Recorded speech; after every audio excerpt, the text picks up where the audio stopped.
Matt, welcome to the show. Thanks for joining us. Mate, thank you for having me. Excited to be here. Do you want to start by taking us back to the early days of the business back in sort of 2012, 13, around that time? Start from there.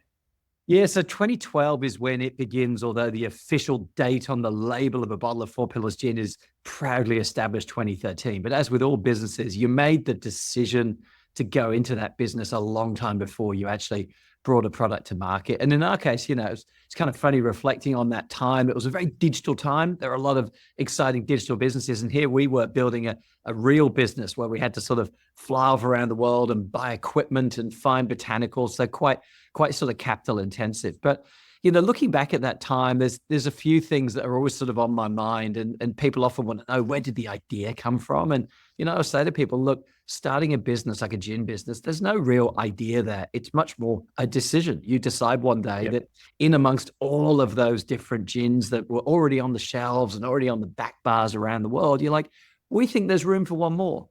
And there's always, when you start a business, there's a bit of arrogance, isn't there? That sort of sense that the world needed just one more thing, and that one thing was from you. And so, I think we had the right balance then of excitement and sort of a little bit of confidence that we could do something, but balanced with that sort of appropriate level of insecurity around what do we not know. So, one of the first things we did was we sent Stu and Cam off on a little fact-finding mission, and they actually flew up to Seattle, up on the west coast of the US, and they drove all the way down to Los Angeles. They visited about 30 different distilleries, and they came back with a couple of big insights. I mean, one of them was don't distill salmon. They tasted a salmon vodka that was, Cameron reckons he can still taste it in the back of his vat on bad days.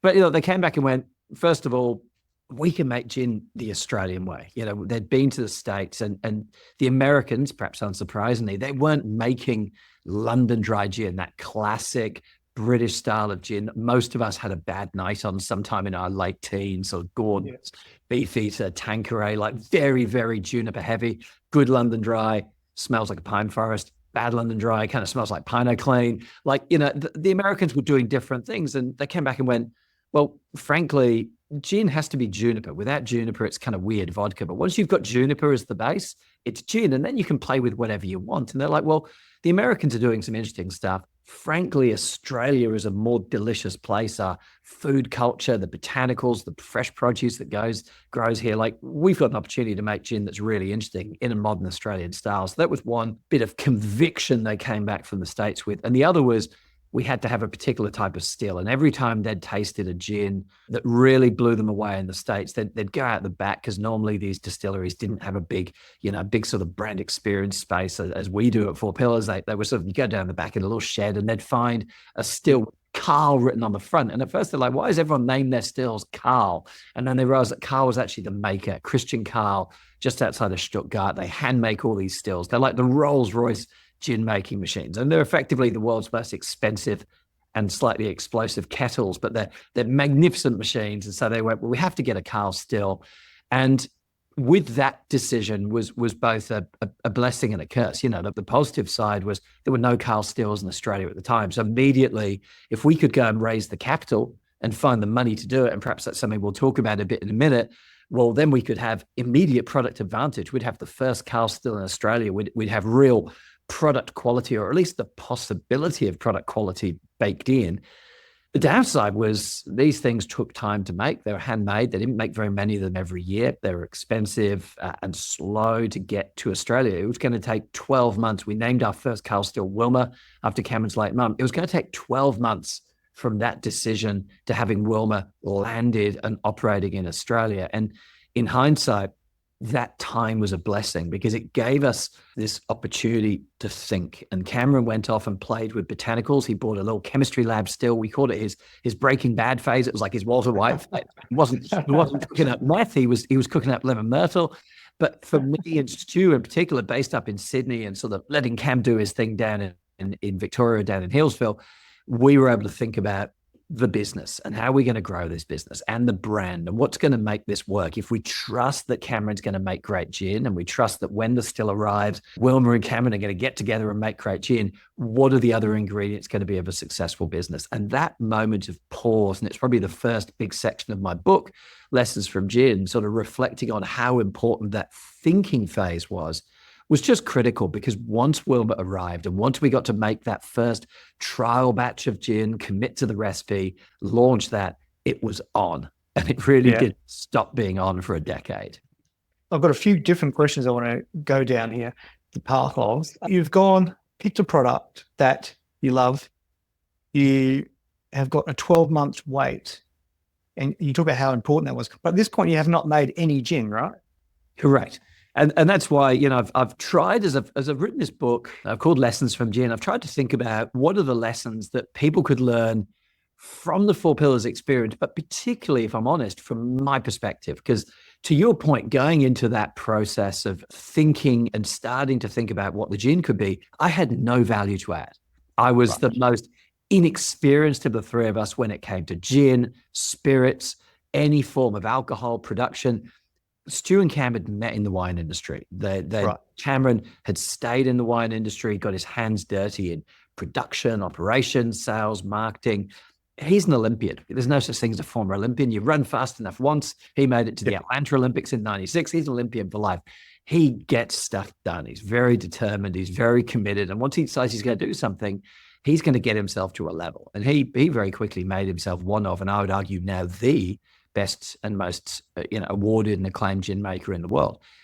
Stu also has an unbelievable palate. He'd left the wine industry but stayed quite close. He set up his own PR agency, focused on telling the stories of great food and wine brands. He sort of had this insight that Australian wine was some of the best in the world, but it didn't tell its stories and carry itself like it was the best in the world. So he established a PR agency called Liquid Ideas that he runs to this day. I kind of like gin. I loved hospitality. I loved great bars and restaurants. I loved the experience of it. But my background was really the world of brand experience and brand strategy, thinking in particular about how brands could get built in this new world of digital, social, and mobile technology. Because remember, we're in 2012. We're just sort of getting used to the fact that we have iPhones in our pockets, and we have Facebook, and we have LinkedIn, and we have Twitter. We don't quite yet have Instagram. I mean, it's a very new emerging time, and a whole bunch of interesting businesses and brands launched around that time, leveraging the power of direct consumer, leveraging the power of even physical bricks and mortar brands like Aesop, but being amplified by social and amplified by digital content, as well as brands leveraging the sort of shared social economy, things like Uber and Airbnb. So it was a very disruptive time. So what I've tried to sort of do in the book is think about what can you learn from my experience and my perspective, because I got to hang on tight while two people who really understood gin were pushing forward with what could modern Australian gin be. And for me, it was like, well, I'm just trying to make sense of all this and think about how do you build a business around it. So you're absolutely right. We were doing this thinking with an idea of the gin that would emerge. We were thinking about how do we sell this to the world. In fact, we launched through crowdfunding. We were the first gin brand anywhere in the world to launch through crowdfunding.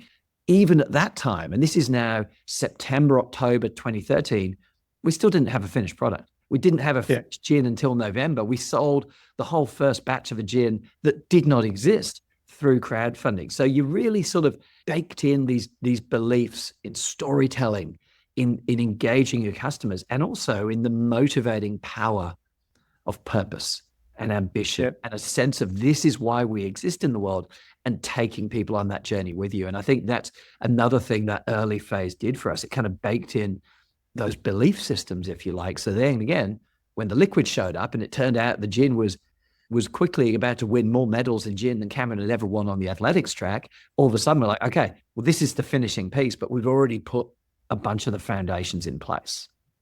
So that is counterintuitive to what people would normally do these days in this lean environment of lean startups and giving everything MVPs, that type of thing, which often people talk about. It's kind of the opposite of that in many ways, right? You haven't rolled out a test product, and I understand why and the rationale, but how counterintuitive was that at the time, or was that just how you would do it every time? Look, I think on the one hand, it was counterintuitive if you followed the sort of the general wisdom of the time. Yeah. Like we were at the beginning of the lean startup world and agile. Yeah. But if you followed the logic through, it actually made a hell of a lot of sense. And the logic to us was really straightforward. There is a gin revolution going on overseas. There are brands like Sipsmith in the UK who've opened the first small batch copper distillery in the city of London for 300 years. There's really interesting craft gin startups all around Europe and in the States. And it's not really happening in Australia. And we sort of said, well, why is it not happening in Australia? And one of the big reasons was the excise regime here. We send an awful lot of the value of every bottle of spirits that we buy and sell in Australia goes straight to the tax man. Now we could debate the politics and the sort of rights and wrongs of that, but the reality is it creates this huge hurdle that any wannabe successful spirits business in Australia has to leap over. And that hurdle is a price point, and it's a viable volume level. You've got to be able to sell enough gin at a high enough price point to become a viable business. So you start to work through the logic of how we're going to do that. And you say, well, we're only going to do that with a product of great and differentiated quality and a brand that evokes and sends the signals that this is a product that's worth the quality. And I sort of reflect on this in the second piece of my book that I call the crafting stage of it's one thing to have the theory, but then you've got to craft the reality, both of your core business and of the brand. And so in doing those things, you're like, well, you can't create a truly differentiated and better gin that makes the most of what Australian botanicals can be if you're first doing that in a bit of a test still. You're going to have to do it properly straight out the gate. So straight out the gate, we had to have a perfected gin. Straight out the gate, we had to have a custom bottle. Straight out the gate, like I give quite a lot of keynotes, and sometimes to make this point around craft and sending the right signals, I show people this photo that Cameron sent to me and Stu. He sent us this email. He's like, meet Wilma, sent the subject line of the email. I opened the email, there's an attachment there. And it was this fantastic photo of Cameron standing really proudly next to Wilma, because he and a bunch of mates had spent the week assembling like the world's biggest Lego kit. If Lego was sort of in a giant shipping container and was full of copper pipes, that was Wilma. So they'd put Wilma together, and then he proudly stands in front like a proud new parent, and here's this shiny copper still behind us. And I think for 99% of people in business, that photo from Cameron would have gone straight onto social media. It would have been shared with, whatever like little following we'd built at that stage. But for Four Pillars, it wasn't good enough because it didn't evoke the quality and the craft that we knew we needed to reach with the gin. And so if I then could show you the photo that we took about 4 weeks later, when we got this fantastic photographer called Anson Smart, one of the best photographers in the world for architecture and spaces. And we said, Anson, can you come down and take a genuinely beautiful shot of Wilma and Cameron? And the difference is night and day. And so even though we were still playing with the idea of a brand that we didn't have the liquid, we already were trusting that the liquid and the craft and the quality of the product was everything. And therefore, A, you couldn't launch with anything that was short of exceptional. And B, every other detail, the storytelling, the photography, the label design, the custom bottle, it all had to evoke the same sense of value. So short answer to your excellent question. Yes, it was counterintuitive. Yes, it's true that 99% of businesses in that moment would have launched lean, agile with an MVP. But when you actually thought through the logic of the business that we needed to build and the way we needed to set up for success, the only natural thing to do was to go with the maximal viable product and just be straight out the gate with what we thought was as close to perfect as we could afford. How often do you think businesses these days shoot themselves in the foot, I guess, by not doing that? By actually, because of this thinking around just get something out, improve as you go, which makes a lot of sense in many cases. But I completely understand what you're talking about in terms of everything that you're doing. You can't come out with an average gin and an average presentation because you just lose everybody straight away, because they're not going to say, oh yeah, I'm sure they'll get this better. You've got that chance to make an impression, and everything matters. The whole integrity of the brand is based upon it being exceptional. So you can't go, we're not exceptional yet, we're average, but we're going to be there shortly. So you've got to wait. How many people shoot themselves in the foot by going lean to when they should be going the other way? A lot shoot themselves in the foot. And sometimes it's a sort of fast acting shot to the foot. And sometimes, even more tragically, it's a slow one where it might take 3 or 4 years for the consequences of that sort of act of self-harm to fully manifest. but potentially they've wasted 3 or 4 years because it's never really going to work. And I think there's two sort of ingredients to that. I think one is there's often in business, we exist, and I suspect you would see this a lot. There is a bit of a cult of action. Like we have to show how action orientated we are. Like to take us seriously, we have to walk into a room, whether it's a room with potential customers or investors or whoever it may be, and puff our chests out and show them all the things we have already done. There's almost this sense that thinking counts for nothing, that it's only action that counts. And in the long term, that is true.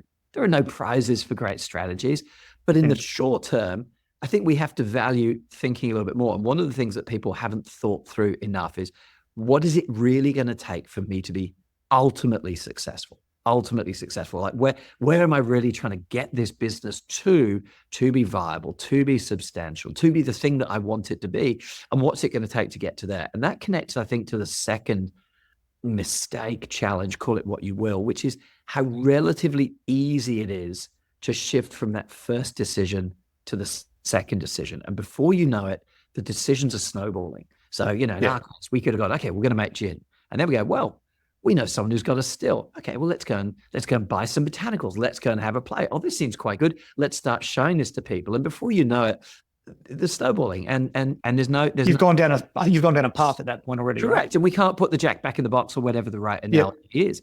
And for me, one of the things I don't think I reflected on so much at the time, but which looking back is really clear, is that business is not defined by big ideas. It's defined by decisions and the consistency with which you can make good decisions. And if you don't give yourself in the early stages of your business the architecture that's going to help you consistently make good decisions, often on the fly, often under pressure, often at speed. If you don't invest the time and the thought to give yourself that architecture, that framework to make good decisions, then probably you're going to start making a lot of bad decisions, even though they don't in isolation feel like bad decisions at the time. So I think that's where sometimes that combination of the cult of action combined with the ease with which, and it is becoming an increasingly easy world. Like, you and I could decide to go into business on the end of this podcast and we could be ordering and commissioning something to be made in China by the end of the week. Yeah. It's almost so easy to find reference, find a partner, get stuff done. I saw an old contact of mine talking the other day about how he taught himself to code in an afternoon, and the next day he coded an app. And he shared that not to say my app's great, but to say, actually, it's now so easy to make something bad that it's design and polish and excellence that is what makes things worthwhile. So I think we are at a very interesting moment where the ease with which you can convince yourself that this is a good decision, execute too quickly without enough thought, and it starts cascading, but really you're setting yourself up for failure. I think that is happening more, not less in this world. No, I love that. I mean, even when you first said we took a year to do, to map out the strategy, because like you say, it was a blessing that it happened that way. But so many people would be wanting to take action, to get on with it. And they wouldn't have the patience that's required to be busy being patient. There was a combination of serendipity there. Yeah, sure. And, had there been a distressed gin business with a beautiful unused car still ready to go that we could have bought overnight and got going, I'm not saying hand on heart that we wouldn't have started quicker, wouldn't have thought it through less. So like all great business stories, there's a bit of serendipity, there's a bit of good fortune.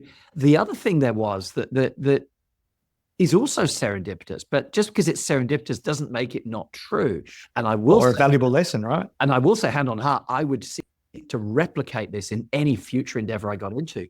We had this wonderful balancing act between our founder trio. Someone said to us one day, they said, I figured out 4 pillars. Cam makes gin, Stu makes noise, and Matt, you make sense. And they were overstating what I did because I don't always make sense. And they got Cameron just about right. He makes incredible gin, and they were understating what Stu did. But the fundamental principles were there, which was Cameron was pragmatic, Stu was optimistic, and I was strategic. Now, with Stu's optimism, he's got an incredibly entrepreneurial strategic mind. With my strategic mind, I'm also very pragmatic. And with Cameron's pragmatic mind, he's also unbelievably creative. But within that, there was still this lovely, healthy, creative tension and equilibrium where Stu would always want to go a bit faster. I'd probably want to go a bit slower. Stu would want to be a bit bolder. Cameron would want to be a bit more sensible. And we took decisions together as a trio. We didn't pick one of the three of us to be the CEO. We said, we've got into this together.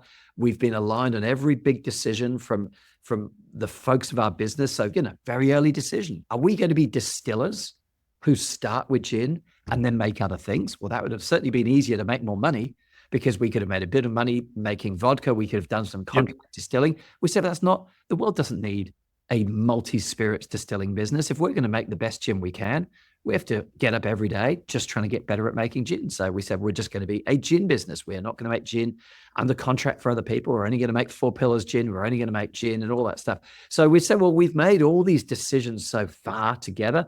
Let's just keep going. And every big strategic decision we will make as a trio. And that created this wonderful balancing energy. It made all of us have to be smarter. You had to have your arguments for action or inaction ready and persuasive for two people. And if they had pushback, that forced you to interrogate your thinking. So I'm not for a second claiming that we were clever enough to see that in advance and go, the trio, the three-legged stool is what's going to give us the ability to make these great decisions. But in hindsight, my goodness, it was a powerful way to keep us on course.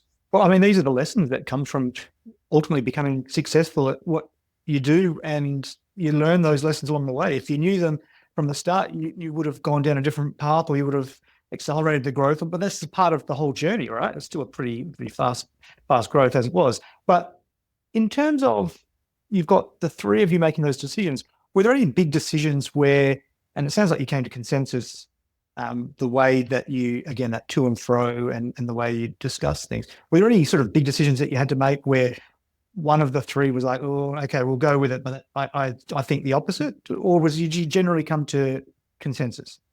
We generally get to consensus. There would sometimes be you would sense a discomfort that one of us would have with something. But I think there was enough respect for everyone's sort of professional core, and there was a lot of overlap. And we were very interestingly, I love a Venn diagram because I'm a strategist, and the Venn diagram overlap between our capabilities was really healthy.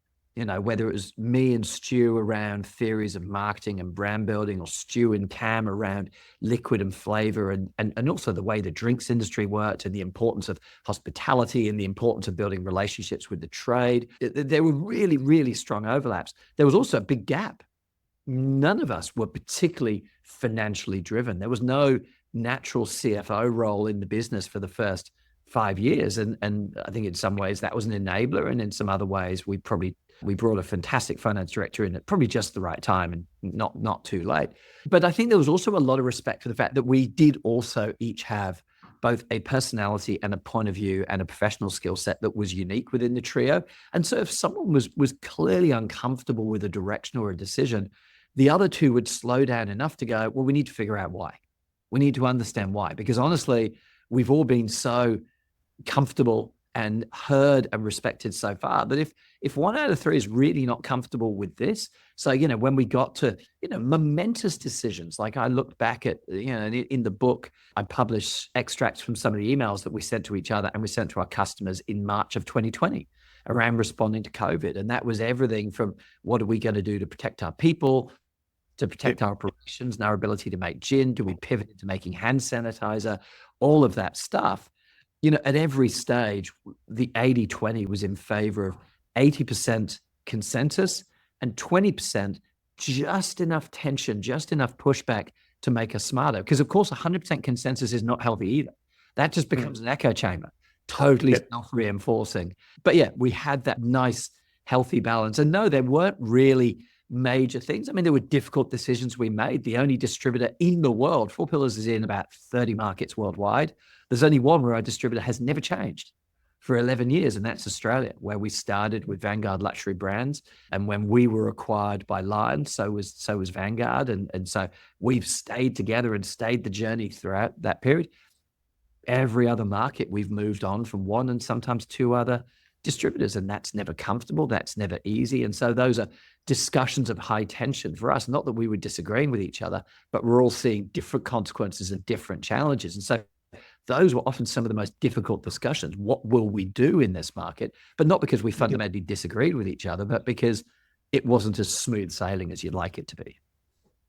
In terms of the quality of the product and making amazing gin and combining that with great strategy and brand, which is more important, or which was more important to your success? It's probably impossible to separate the two. Can you have one without the other? So the history of Four Pillars in terms of giving credit, and I'm going to come back to this notion of credit in a second, is I would have always said the gin's the most important. And Cameron, the gin maker, would probably pipe up and say, you know what, but we would not be where we are without the work that Stu did and without the work that you did, Matt, in terms of the brand and the profile and the storytelling. And I think both of those things are true. The gin and the craft and the process that went into making the gin was the most important thing. It was first among equals, but first among equals equally, without making sure we got the credit that that craft deserved, we would simply have not built the Four Pillars that we did. And I think that extends for me to some extent to every business on the planet. And I think every business on the planet needs to figure out why it deserves to exist, what value, what unique value it creates. And I talk in the book about a model I've used for a long time that I call the butterfly. And I call it the butterfly because I'm just embarrassed to call it a two-circle Venn diagram because that seems too simplistic. But the two wings of the butterfly are simply what's special about you and what does the world need? And we have to keep interrogating, are we absolutely building a business at the optimal intersection between those two? Are we chasing things the world needs that we are not really equipped to deliver? Well, that's probably not going to be a great business because someone else is going to come along and do it better. Or are we so focused on what's special about us that we are taking, and sorry for the mild profanity that's about to come out of my mouth, we're taking a political strategist I worked with many years ago would have called a piss in a wetsuit because it makes you feel warm, but no one else noticed.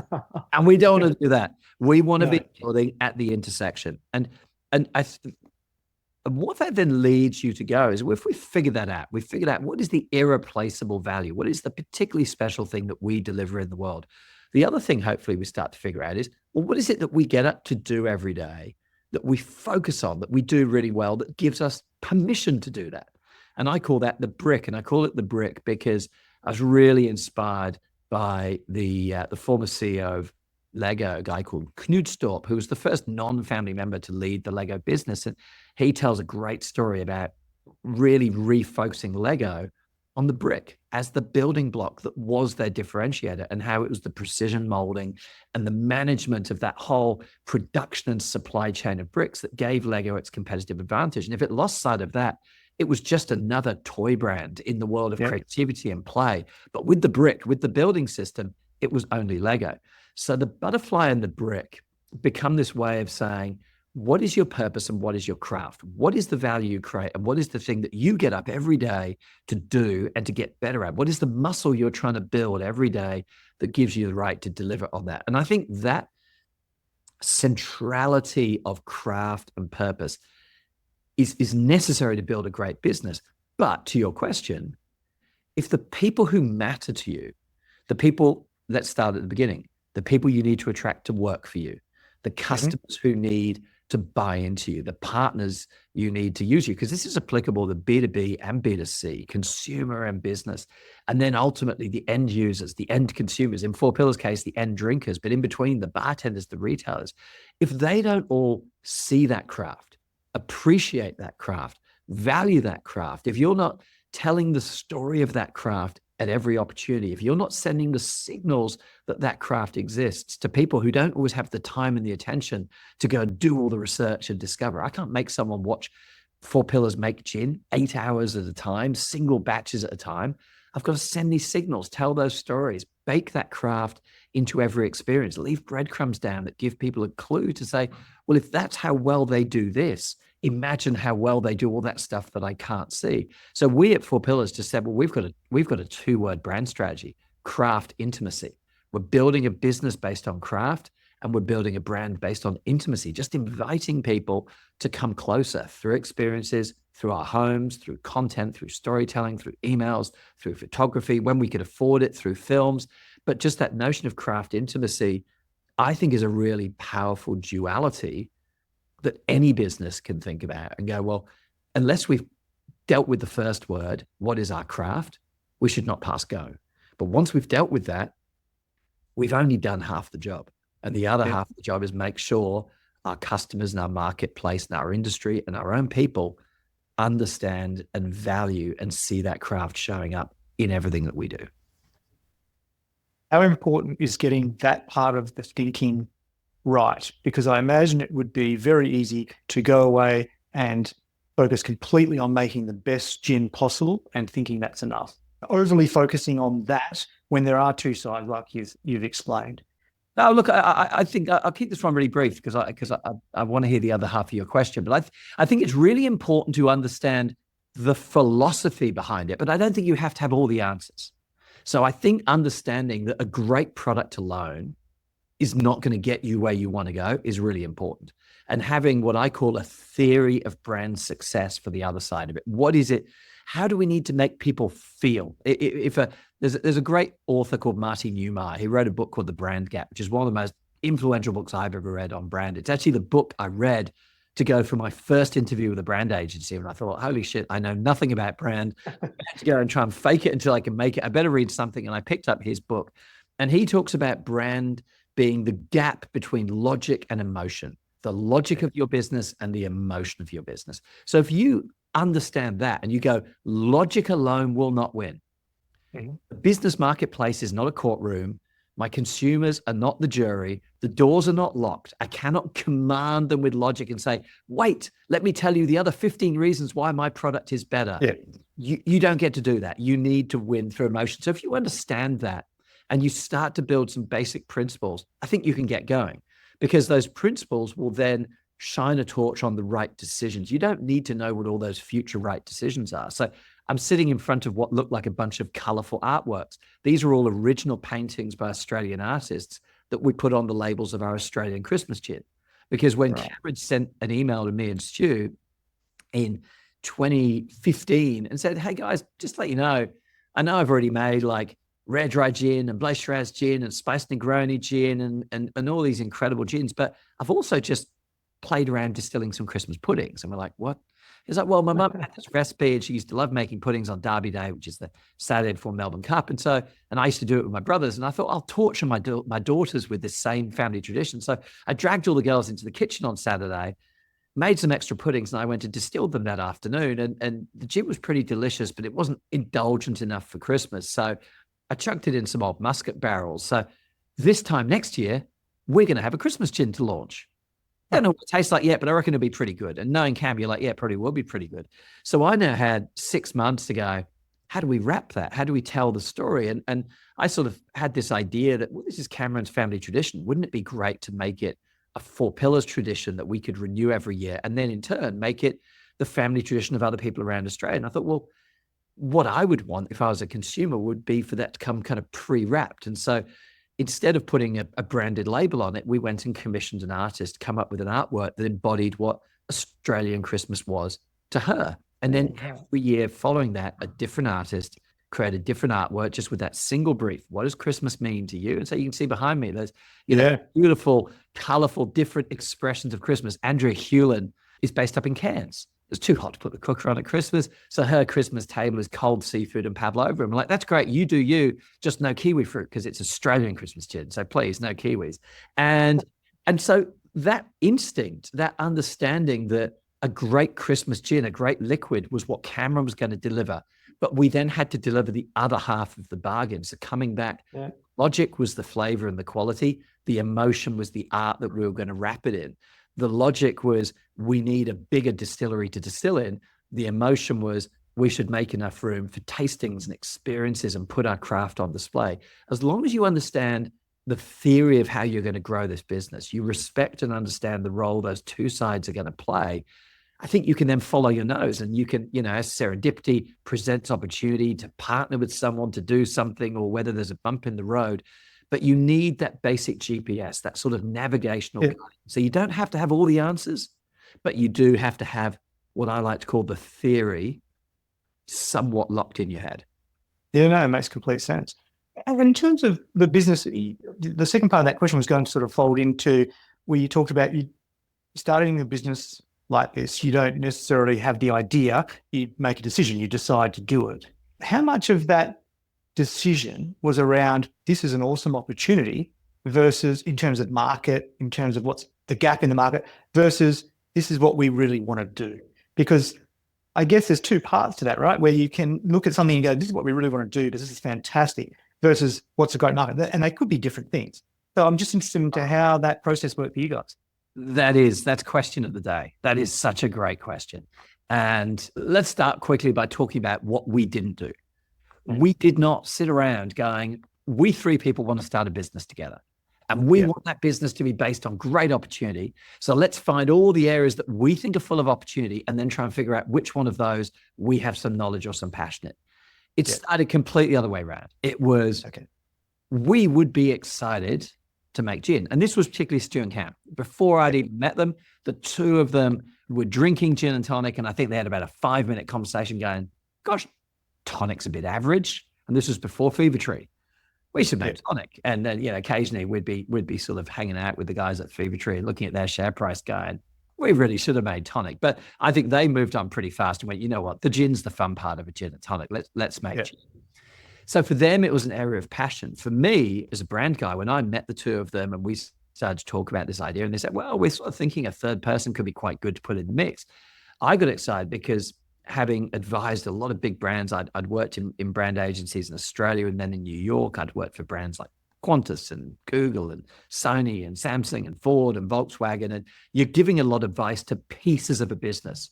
And here was an opportunity to take my own advice, to take my own medicine, but also be able to play that out across all of the business. Because one of the things I really believe about brand is that building a great brand, building that emotion that complements the logic we just talked about, is a whole of business activity. It can't just belong to the marketing department or one person. It's a whole of business endeavor. And you've got a blank canvas there too now, right? 100%. So there's like, here's a blank canvas. Here's two people who seem to know what they're doing on that side. Here's an opportunity to test some theories. Let's have a crack. So then you ask the next question, which is, what is the opportunity? So far, this looks like fun. Is this fun with opportunity attached? And I think you can approach the opportunity there cynically or sort of ambitiously, but also, again, with that sense of humility. And I think we took the latter. So we very quickly went back to something we talked about earlier. We followed the logic of what we want to do. We said, well, the only reason to make gin is to make great gin. So let's call that craft gin. The only reason to make craft gin in Australia is to make great Australian gin. The world doesn't need another craft London dry gin. There's hundreds of them from London and from the UK. So our opportunity is to make great craft Australian gin in a modern Australian style that makes the most of what Australia can bring gin. Cameron always says, nowhere tastes like Australia. So we should be able to distill that into great gin. So what it's going to take to do that is a great commitment to product quality, to production, to equipment. So that's going to be cash hungry for two reasons. One, to get the product quality right, we're going to need to buy great botanicals, great still, all the things we talked about earlier, but also to then amplify that and reflect that in the brand. We're going to have to be able to invest in great photography and great design and great storytelling. And we can't start playing the discounting game on day one. We can't be chasing sales and dropping our pants before we've got going. So for both those reasons, we're going to need money in the tank, money for capital and money to keep us in the game long enough to get to material scale. And so then in having to go to some investors and some friends and family investors that we felt could invest a modest but significant amount, and we made sure we sought patient investment. We didn't want sophisticated investors who after 6 months are like, I need my first return report. We're like, we just need some patient investment. But of course, you still had to say to them, there might be an outcome here. So we had to balance this sense of long term, we think there is an opportunity. Long term, we think there is a gin boom that Australia can be part of. Long term, we think this could be a brand of significance. But we balance that with saying, we're probably not going to get to an outcome if we aim for an outcome. We're probably going to build the business we need to build by building the business we'd be happy to own. So let's build it as if it's going to be ours for 20 years. Let's build it with longevity, with quality, with integrity in mind. Let's cut no corners. I mean, Cameron always says, if he'd ever known how much gin he would be making by 2021, by 21, we were selling more gin in Australia than Hendrick's. When we launched, Hendrick's had 60% of super premium gin in Australia. By 2021, there's more bottles of Four Pillars being sold in Australia than Hendrick's. It's extraordinary. Cameron always says if he'd known we'd hit those volumes at that speed, he'd have probably found a more convenient and efficient way to make gin, but he didn't. He just found the most uncompromising, quality-focused, maximum quality, fairly small quantities, single batch way to make gin, and it has never changed. It's improved, actually. The gin quality, the gin consistency keeps going up. So while we had a sense, to go back to your question, that yes, there is market opportunity. Yes, there is potentially a business to be built. There are jobs to be created. There's enterprise to be developed in the Yarra Valley. There's a gin scene to be ignited. I mean, Stu Gregor saw the opportunity not just to grow Four Pillars, but to reignite the whole Australian craft distilling movement. He became president of the Australian Distilling Association. It had sort of become a little bit dormant, with about 12 members. The last conference he chaired had 600 people in the room. Wow. It was an opportunity to grow something and build something, but balanced with the fact that we didn't do it impatiently. We didn't do it cynically. We recognized that the only way you were going to be successful was building with quality at the center for the long term. And if someone came along the way and said, we'd love to partner with you, we'd love to take a stake in that, we'd love to help you take it to the next level, you would be open to that. But it was never a cynical short term, we've got 4 years and we've got to get this sold. It was never the agenda. It was always this sense of we build properly, build for the long term, and we see what happens. It was with integrity and on your terms, right? You wanted to build the type of business you wanted to build. And the partners that we chose as a result, when we had opportunities to partner with people, then had to feel like people who shared those values and shared that image. And that's sort of goes into my next sort of parts of the question around the investment that you brought in, the partners, those type of things, or how that's structured. You talked about crowdfunding initially. Was that before or after you raised the money from family and friends? Yeah, so I'm unable to think about anything other than in groups of four after 12 years of Four Pillars. Everything's in four. So I think really there were probably four key funding moments, and they all had their own role to play. So the first we called the Ginvestors. We hadn't got sick of putting a G in front of any word starting with in. I think it was when we got to Ginnovation, we called it. We're like, we mustn't do it anymore. But we called them Ginvestors. They were friends and family. They were people we thought could, frankly, afford to make a slightly irresponsible investment in three people who didn't really know what they were doing. And we said, look, we make no promises. There is, as I just said, potentially an opportunity one day, but in the meantime, it's going to be fun. There will be gin. We'll promise you one good dinner every year. We'll send you a bottle of everything we make. But apart from that, there's no investor reports. There's, your money's locked away. Assume your money's locked away for life, but let's see what happens. And we were really lucky. We got 9 people came on board quite early. We had 20 investor slots, 2% of the business each. So we were up for selling 40% of the business before we'd even started. So the 3 co-founders would own 20% of the equity. We retained 100% of decision-making. We said, look, your equity does not come with decision-making. A few of the more sophisticated investors we knew sort of said, yeah, not really for me. We're like, that's fine. If it's not for you, with respect, we probably don't want you in the business at this stage. We're not going to be right for each other. We got 9 in. We then went to part 2 of funding, which was crowdfunding.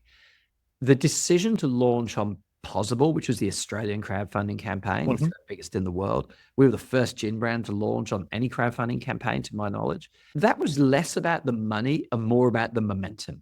It was less about the money and it was more about the signal. So the momentum it built was we sold out the whole first batch of gin that we put up on Possible, 400 bottles. We sold in 4 days to 307 people. And 11 other Ginvestors went, geez, this looks like a good idea. And 2 days after the Possible campaign finished, those other 11 slots for Ginvestors were all full. Right. So there, back to one of the earliest questions you asked, that was our minimum viable product. It wasn't actually the liquid. It was the demonstration that this story of endeavor, Australian gin and craft could motivate 307 people, not just to give us a like, not just to share, not just to follow, but to put their hand in their pocket. And we had a little fight with the guys at Possible, who were fantastic. But what Possible do, all the crowdfunding platforms do, when you put your draft campaign in, they send you feedback and they want campaigns to be successful. And the feedback we got was, looks great. but you need a lower tier reward. Basically, you need a baseball cap or a t-shirt badge, something people can make a $10 or a $20 pledge. I said, no, the minimum pledge has to be a bottle of gin, because you've not really joined the Four Pillars family unless you've committed to a bottle of batch number one. And that was the right decision also, because it sent the right signal. It said, look, these people, they haven't just bought the t-shirt, they've bought the gin, they're in and they're ready. So it built momentum. It also hardwired this sense of conviction in the role of storytelling, photography, that this was really important, the role of intimacy, that these 307 people were now members of our batch number one club, and they in perpetuity have the right to get the first bottles of any batch number one, of anything new that we make. So that also makes you go, well, what's the next thing we're going to make? Because we've made this decision to only make gin. We're not going to make vodka. We're not going to make whiskey, just gin. I guess we better think about what other styles of gin. So very quickly, Navy strength gin, barrel aged gin, a dedicated gin for a Negroni, bloody Shiraz gin, all these batch number ones that made sense of having this little loyal club that would grow and grow and grow. So that was the second act of funding, which helped to close that first round. We then, I suppose, round 2.5 was we had to go back to those investors 2 years later and say, guys, it's a good news story. We have grown so much faster than we expected, which also means we've burned through the cash much faster than so we're going to need more cash. But the good news is your investment's worth more money. The bad news is it's completely illiquid. So please put some more in. And we were super fortunate. 18 out of the 20 doubled down. 2 just said, look, we're super happy, but we're going to hold our position. And we were able to welcome another 10 investors on board. So now that sort of merry caravan of friends and family, slightly more deeply invested, great momentum, that carried us through all the way to 2019, which was really Act 3. And that was our friends at Lion knocking on the door and saying, look, we really believe in Australian drinks culture. We're obviously, one of Australia's 2 great brewers, along with the guys at CUB. And we're really interested in the growth of craft spirits. And we see Four Pillars as potentially the anchor of a craft spirits business. And we said, that sounds fantastic. The only problem is you guys don't distribute spirits. And really, to unlock the next wave of growth, we're going to need some spirits distribution.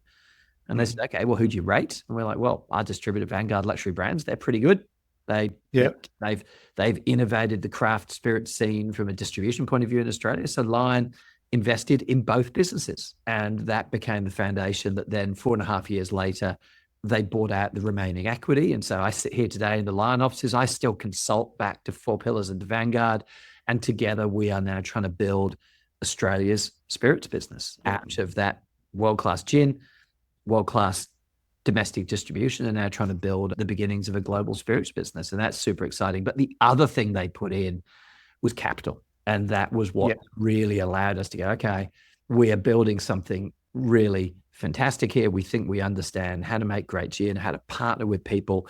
The third bit of my book is all about the theory of sharing. And what I mean by sharing, really, I suppose it's marketing. It's that notion of you've got the strategy right. You've got the core craft of your business and your brand right. You need to tell people about it. You need to figure out what is my viable market? How many people do I need to reach? Often it's fewer than you think, by the way. Often we don't need to reach as many customers as we think. How are we going to do it? What is the theory that we're going to trust in going to be? For us, it was heavily wired on the one hand around social media and on the other hand around relationships with the trade, both retailers and bartenders. But the critical third piece was our physical homes. And homes are expensive. They are capital hungry. They are real estate. And that's something that the investment from Lion really helped us with, to take the home in Healesville that we'd bought, this old timber shed, and we'd fitted it out quite humbly. With their help, we bought the building next door. We doubled the size, and we've pretty much got, I think, the most extraordinary gin making home in the world. I urge anyone listening to come and visit us in Healesville. It's an incredible experience from a production and operation and brand experience and hospitality point of view. We were also able to build a drinks laboratory in Surrey Hills on Crown Street, like a place where our drinks and flavor creativity could come to life. So that was really what we were able to do with Lion's help, as well as things that we didn't expect to do, like navigate COVID with more confidence, because now we had a big brother who had our backs. We didn't know COVID was showing up, but I talked about serendipity at the start of this chat. Serendipity runs through, I think, all successful businesses. We probably timed that partnership right in terms of that greater support, because also we were starting to lift our sights overseas and into travel retail, and all that meant the bets were getting bigger. the gambles you need to make on the quantities of stock that you were creating, what you were sending overseas, the size of your marketing campaigns. All of those bets were getting bigger. So having a big brother by our side was starting to become more and more important. And in terms of that deal, I think we're talking 2 lots of 50 million or something along that line. It's reported I've read around $100 million. Certainly 2 lots of 50%.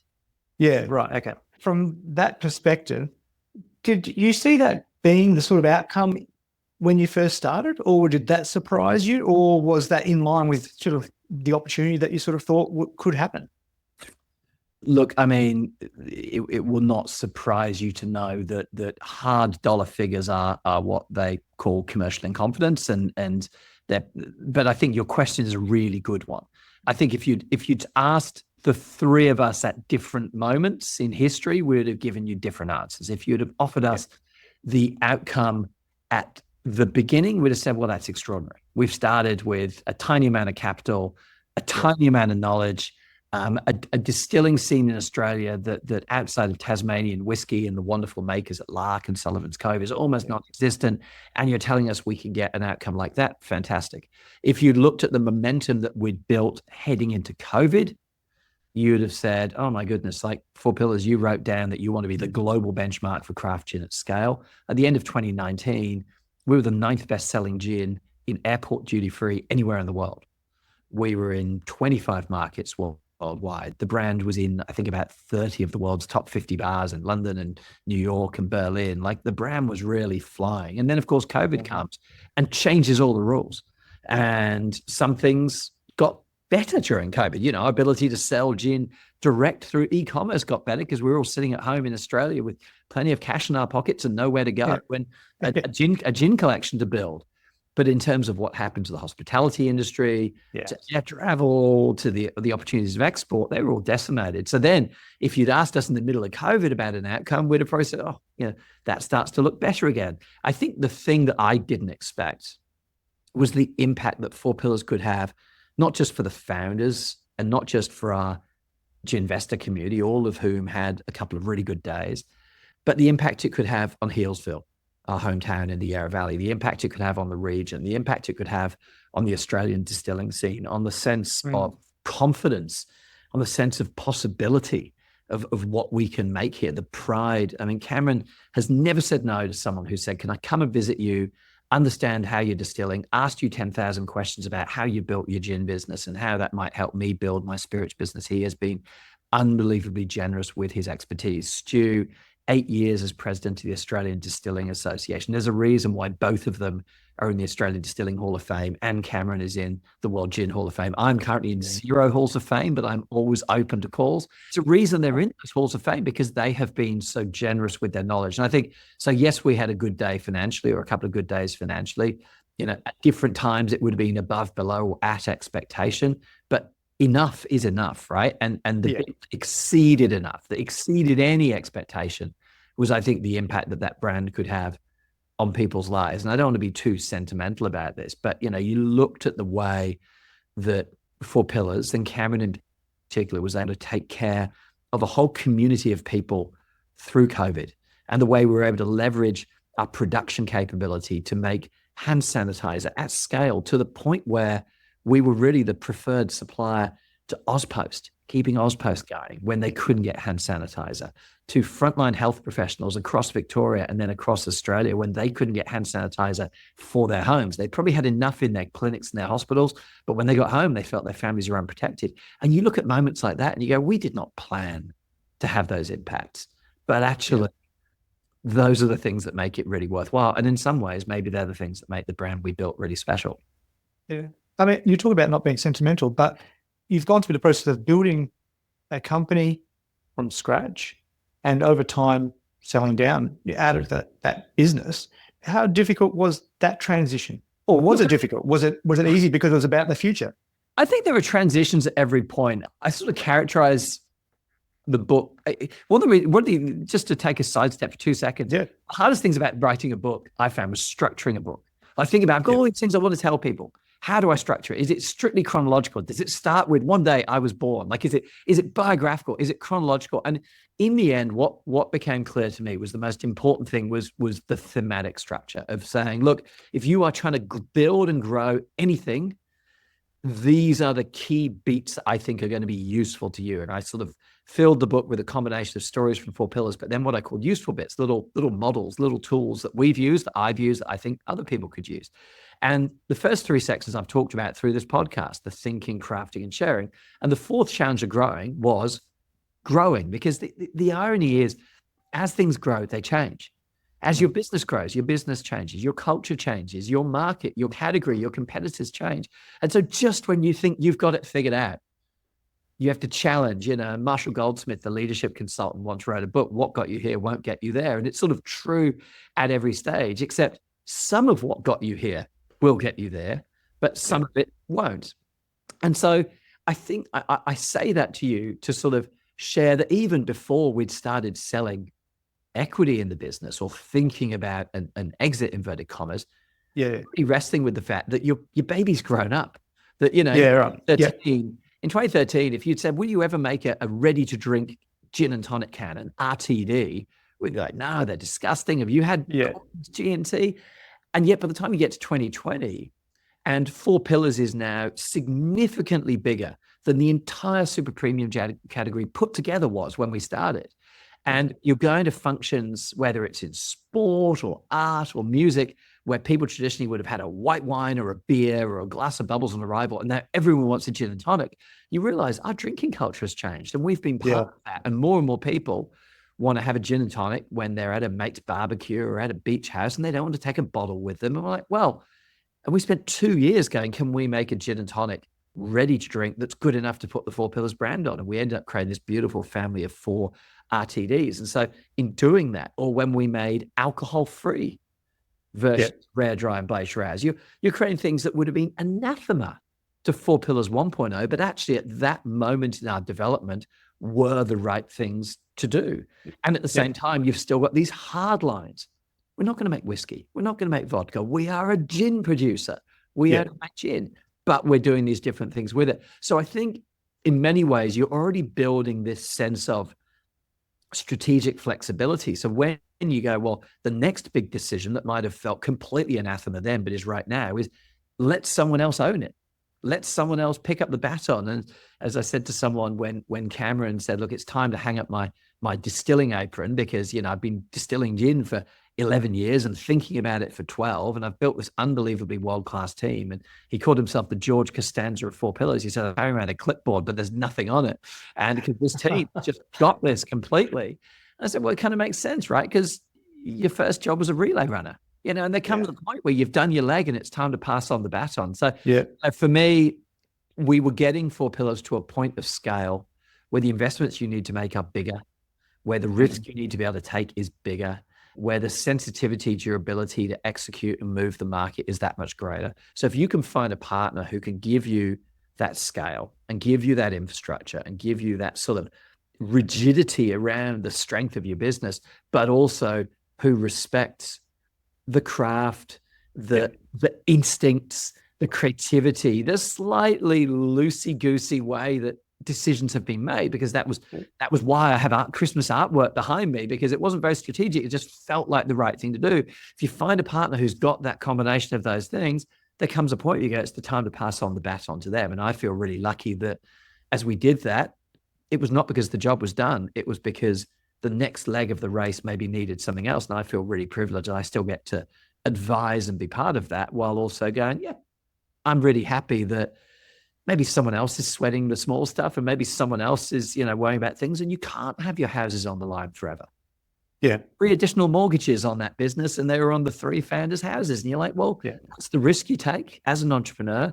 And at some stage, it doesn't mean you're less passionate about the thing you're trying to grow, but maybe it's the time to de-risk it and invite someone else to take on a little bit of that hustle, a little bit of that energy, a little bit of that run the next level race. It's all part of that process, right? And the journey. Matt, it's been fantastic. Tell us about your book. It's out. It's about your story and your journey. Yeah, look, so by the time this pod is live, it will be out in all good bookshops and potentially some bad ones, although no such thing as a bad bookshop. And yeah, it really tries to extract the learnings from the guy who had nothing to do with how good the product was, but who had a little bit to do with how we place the product in the world and put strategy and storytelling and experiences and design around it. And I think every business hopefully has a great product or a great logic, a great sort of core to it, but could benefit a bit from some of the lessons in the book. I've tried to balance it between examples. Whenever I speak on a stage, I always feel that it's great to grab the attention of the audience with storytelling, but then give them something useful at the end of that story. And I've tried to balance that through the book. And I've even put 4 drink breaks in. So when you get thirsty, because there's too many stories about gin, there's lots of recipes on making the perfect martini, always stirred, never shaken, a great Negroni. Perfect. Tonic variants, the few creative drinks. So it's a triple threat. Perfect. And the name of the book for everybody, just to be sure. Lessons from Gin. Perfect. Matt, thanks very much for your time. It's been awesome. Mate, great to chat. Thank you.